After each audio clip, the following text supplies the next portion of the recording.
Greetings there, blade fans. This old sword, yes, that's me, back with you once again. And it is fixed blade time again. It is custom fixed blade time again. You may get tired of seeing those, but you know, they are unique. If you got the bucks, they are definitely worth the money. Something you can hang on to, will last you a lifetime for sure. And in particular, this gentleman here, Michael Jarvis, Auxiliary Manufacturing, made in the good old USA, Reno, Nevada, USA. This is what you get. Here is my unboxing. And this is the Karl. And it was a knife designed by a law enforcement officer and wanted Michael to build him a knife that would fill a gap in his police duty gear setup. So we're going to talk about this more in a moment. Obviously, that's why we're here today. Here's what you get. This one happens to be in Magnacut and Fat Carbon fiber dark matter. And it was built on 8/23. There's the model. There's a little tag. I think this one actually came back from the Las Vegas show in 2023 with him. He has a very cool logo, the snake, on the knife. And he even gives you this really cool rubber one, very heavy duty rubber with Velcro on the back. And you get this black paper confetti inside that pads everything. So much for the box. Here is the NAF. Oh yes. Now I'm going to compare it in a moment to the Karl Jr. This is the full-size Karl, so this is the first one that came out. I'm going to see if I can give you a very nice close-up of this beautiful rock pattern that he puts on the handles. There's your Magnacut.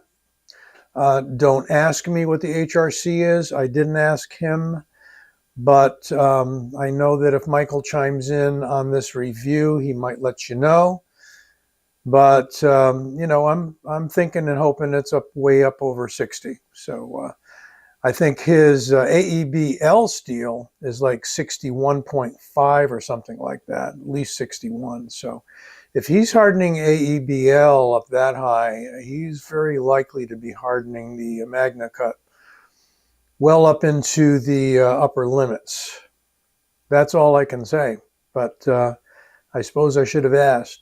There is a beautiful rock pattern carried through the spine of the blade. It is a comfortable knife. I'll say it's beyond comfortable. It melts into your hand.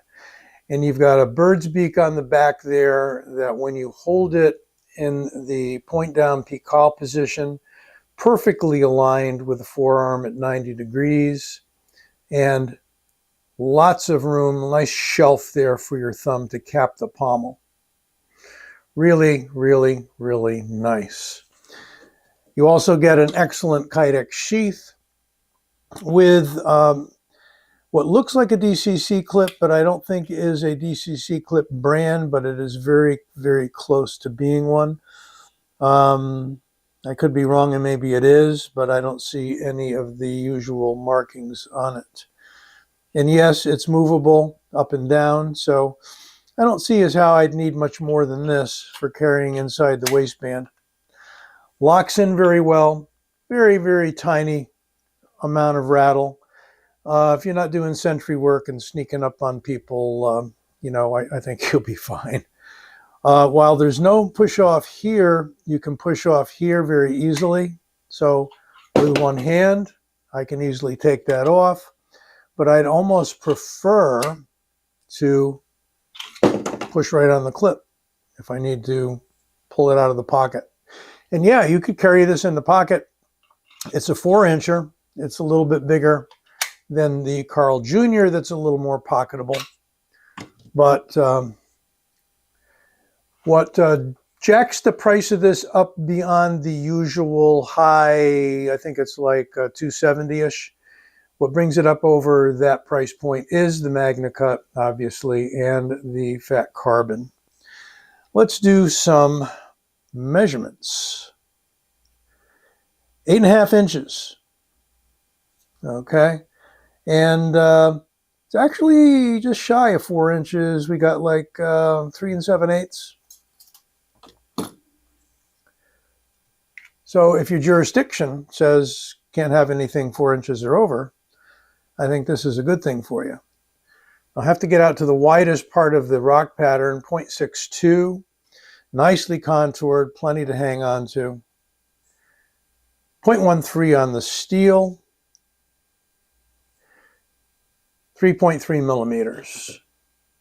And the weight, I got to get this in because I've been forgetting it and putting it near the end, and I like to get all this stuff together.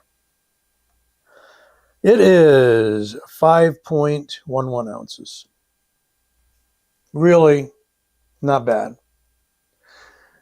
And we're talking mostly about folders a good deal of the time. And, you know, if a folder is over 5 ounces, that's heavy. But if a fixed blade's over 5 ounces, that's fine. I mean, this is extremely well balanced. The balance point is right about there, just to the rear of that front finger groove. The finger groove, you won't fit 2 fingers in there, but you'll fit 1, and then these 3 here. But really, if your middle finger's on that hump, it is not uncomfortable. This, again, feels like squeezing putty in your hand. A compare or two. So this is a tactical EDC. This is something that a police officer or law enforcement or military would use in daily cutting chores. You cut your steak with it beautifully. Comes through amazingly sharp. Why don't we do that first, right? Yep, the old paper cut. And first the paper pierce. Oh yeah, I mean, look at that. Then the paper cut. Mike puts an incredible edge on this. I think it is just perfect, particularly for this style of knife. Now, I was going to get into some comparisons, and let's do that. Here's the Karl Jr. Hey, Junior. You can see that it's not as tall in the handle. Definitely close to 2 inches shorter. And the blade, about 1.5 inches shorter, thereabouts. A 3-inch blade on this one for sure. And yeah. So just a little shy of 1 inch shorter if we stack it right up there. And one of my favorite flat, easily pocket carryable knives, also with an amazing handle ergos, is the Foreigner by Bastinelli, M390, Karl Jr., AEBL. And let's get a few more for comparison. Unmei by RMJ is going to be right in there. Actually, a little bit shorter overall, with a blade about the same. Also Magnacut. Also a beautiful tactical EDC knife with a very amazing Kydex sheath. Last and certainly not least is the T-Kel. Oh, I was going to give you the Nighthawk because they look the same. Well, that's the MR1, which is the reverse edge, the Pikal knife that is fashioned after the Nighthawk. So if this had an edge here instead of here, this would be the Nighthawk. See if I can get you an actual Nighthawk. I think I got one nearby. Here she be. This is the actual Nighthawk. Watch me get all the sheaths mixed up, right? And that is, with the ring even, a little shorter. So we got a pretty good sized knife with the Karl. I like the size. I suppose for everyday carry, I would prefer the Junior. It's just perfect sized. So you can't go wrong with either of these.